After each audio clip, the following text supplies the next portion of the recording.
বাবা যে মুসলমান ভাইরাও এ সুনাবানি কেরাও আল্লাহ পাক আল্লাহ তাআলা বলছো আমার বান্দা বান্দিরা ওয়ালা তাকুলু লিমান ইউকতালু ফি সাবিলিল্লাহি আমওয়াত বাল আহইয়া ওয়ালাকিন লা তাসউরুন। যারা আল্লাহর পথে শহীদ হয়ে যায় তাদেরকে তোমরা মৃত বলো না, তারা হলো জিন্দা। আল্লাহর কোরআন বলেন বাল আহইয়া ইনদা রাব্বিহিম ইরজাকুন। আল্লাহ বলতেছে তারা জান্নাতি খাবার খেতে পায়। জোর বলেন না সুবহানাল্লাহ। তাহলে আল্লাহর রাস্তায় যারা শহীদ হয় বাবা তারা জিন্দা না মুর্দা? জিন্দা। জি জিন্দা। ও মা কালা শুনে যান মা রাতের বেলা মা জননী, ও মা জননী নিজের বেটাকে যদি তৈরি করতে হয় ইমাম হুসাইনের মতো করো, নিজের বেটিকে যদি তৈরি করতে হয় মা ফাতেমার মতো করো, নিজের বেটিকে যদি তৈরি করতে হয় হযরত রাবিয়া বসের মতো করো, নিজের বেটিকে যদি করতে হয় তৈরি আপনার কিনা হযরত সাকিনার মতো করো, নিজের বেটিকে যদি তৈরি করতে হয় রে মা আমার আল্লাহ পাক আল্লাহ তাআলা বলতেছে ও বান্দিরা বান্দিরা খাতুনে জান্নাতের মতো দুনিয়ায় চলাফেরা করো।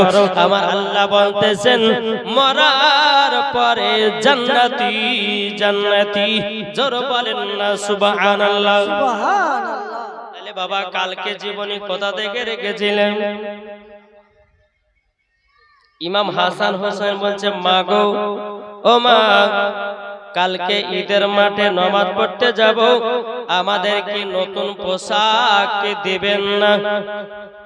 মা ফাতেমা রাদিয়াল্লাহু তাআলা আনহা তিনি বলতেছে বলো গো আমার কলিজার টুকরারাও তোমরা রমজান মাসে 30টা রোজা করেছো, আমি তোমাদের মা, সবাই নতুন পোশাক পরবে তোমরা কেন পাবে না?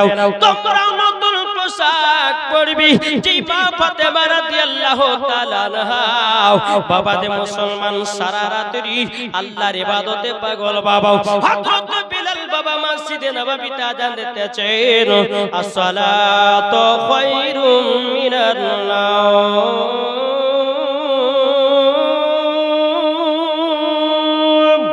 মা ফাতেমা বলতেছেন বলো গো আমার আল্লাহ রাতটাকে এত ছোট বানিয়েছেন আমার ইবাদত করে মনে তৃপ্তি পেল না। মা ফাতেমা রাদিয়াল্লাহু তাআলা আনহা বাবা ফজর নামাজের পর দুইখানা আল্লাহ দরবার হাত তুলে দিয়েছে। বাবা যে মুসলমান ভাইরাও ও মা খালা যেই মা ফাতেমা রাদিয়াল্লাহু তাআলা আনহা খোদার কাছে যখনই দোয়া করতেন মা গো মা ফাতেমায়ে তাসবিহ আমল করে মা ফাতেমা দোয়া করতেন আল্লাহ পাক আল্লাহ তাআলা মা ফাতেমার দোয়া কারেন্টের মতো কবুল হয়ে যেত। সুবহানাল্লাহ। বাবা যে মুসলমান ভাইরাও এ সোনা মানিকেরাও মা ফাতেমা রাদিয়াল্লাহু তাআলা আনহা বাবা জি আল্লাহর কাছে হাত তুলে দোয়া করে বলে আল্লাহ গো আমার বেটা ইমাম হাসান হোসেন রমজান মাসে 30টা রোজা করেছে, আল্লাহ আমার বেটাদের প্রতি যদি তুমি রাজি খুশি থাকো ওগো আল্লাহ আমার বেটাদের জন্য নতুন পোশাকের ব্যবস্থা করে দিন। জোর বলেন না সুবহানাল্লাহ।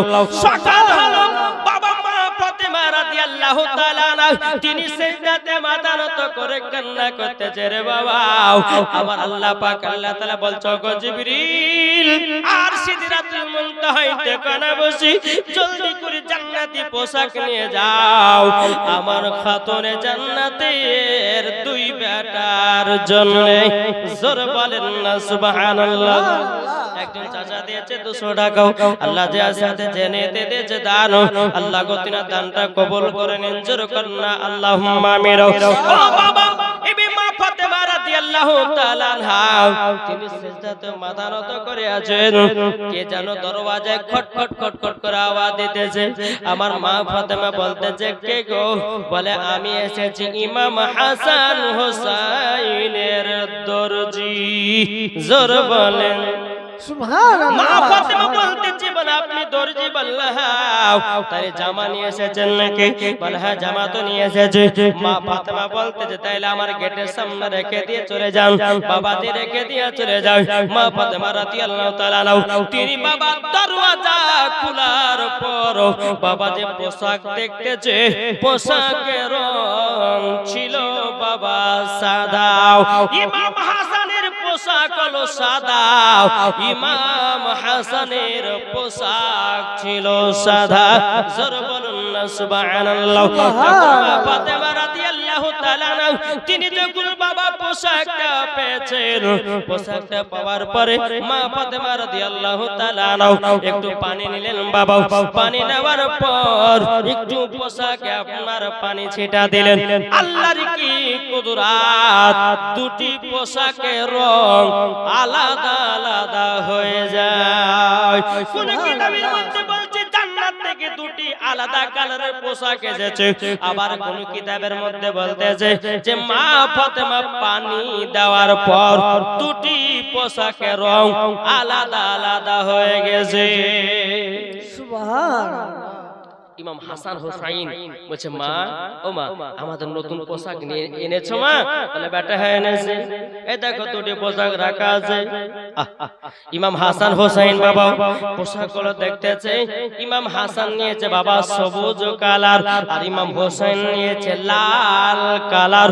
বেরাদর ইসলাম মাদার সামানিক নামাও এই সুনামানিকেরাও যখন বাবা দুই ভাই দুটি পোশাক বাবাজির শরীরের ভিতরে যখন পড়ে নিয়েছে, এদিকে আমার নবী মুস্তাফা নূর মুজাসসাম নবী কামলিওয়ালা মক্কি ও সরদার আহমদ মুখতার নবী মুহাম্মদ রাসূলুল্লাহ সাল্লাল্লাহু তাআলা আলাইহি ওয়াসাল্লাম তিনার হুজরা মুবারক থেকে বেরিয়ে এসেছে যে আমার নওয়াজে রসুলদেরকে সঙ্গে করে নিও, ঈদের মাঠে নামাজ পড়তে যাব, নামাজ পড়তে যাব। আমার নবীজি এক পা দুবা করে মা ফাতেমার কাছে এসেছে। ওগো বিটি ফাতেমা আমার দোনো নওয়াজ রসুলদেরকে সাজিয়ে দিয়েছো।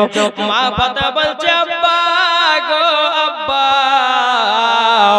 আপনি দেখেন না দোনো বেটাকে আমি পোশাক পরিয়ে সাজিয়ে দিয়েছে, কিন্তু বেরাদার আমার নবী মুস্তাফা যখন ইমাম হাসান হোসেনকে নিয়ে যাবেন ঈদের মাঠে, মা ফাতেমা বলছে আব্বা খুশির দিনে আমি মনে হয় কান্না করব না, কিন্তু আব্বা গো আপনার কাছে একটা কথা জিজ্ঞাসা করব। বলে কি কথা? আমার নবী বলছে বিটি ফাতেমা বলো না কি কথা? মা ফাতেমা বলছে আব্বা জান সারা রাত্রি আল্লাহর ইবাদত করেছে, সকাল বেলাতে কে যেন আমার বেটাদের দর্জি সেজে পোশাক দিয়ে গেল, পোশাকের রং ছিল সাদা। আব্বা গো আমি একটু পানি ছিটা দিলাম, পোশাকের রং যেন আলাদা আলাদা হয়ে গেল, আলাদা আলাদা হয়ে গেল। আব্বা গো এটার কারণটা কি বলেন না? আমার নবী বলছো বিটি ফাতেমা তোমার বেটাদের দর্জি দুনিয়ার কোনো দর্জি নয়, তোমাদের দোনো বেটাদের দর্জি ছিলেন বাবাজি হযরতে জিবরিল আমিন। সুবহানাল্লাহ। মা ফাতেমা বলছে বলে আব্বা গো আমি পোশাক যখন দেখলাম পানি ছিটা দিলাম দুটি পোশাকের রং আলাদা আলাদা হয়ে গেল। আব্বা গো এটার কারণটা কি বলেন? আমার গায়বের সংবাদদাতা নবী বলতেছি ও বিটি ফাতেমা গো, ও বিটি ফাতেমা এই দেখো ইমাম হাসান দেখো সবুজ কালারটা পড়েছে। বিটি গো ইমাম হাসান দুনিয়া থেকে বিস্পান করে বিদায় নেবে, আর ইমামে হোসেন লাল পোশাকটা পড়েছে, কারবালায় রক্ত লালে লাল হয়ে যাবে। আমার মা ফাতেমা দুই চোখের পানি ঝরে বলছে আব্বা গো ও গো আব্বা জান আমার বেটা ইমাম হোসেন কারবালাতে রক্ত লালে লাল হয়ে যাবে।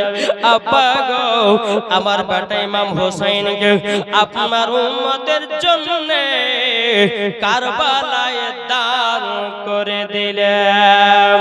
জোর বলেন সুবহানাল্লাহ কারবালাতে দান করে দিলাম।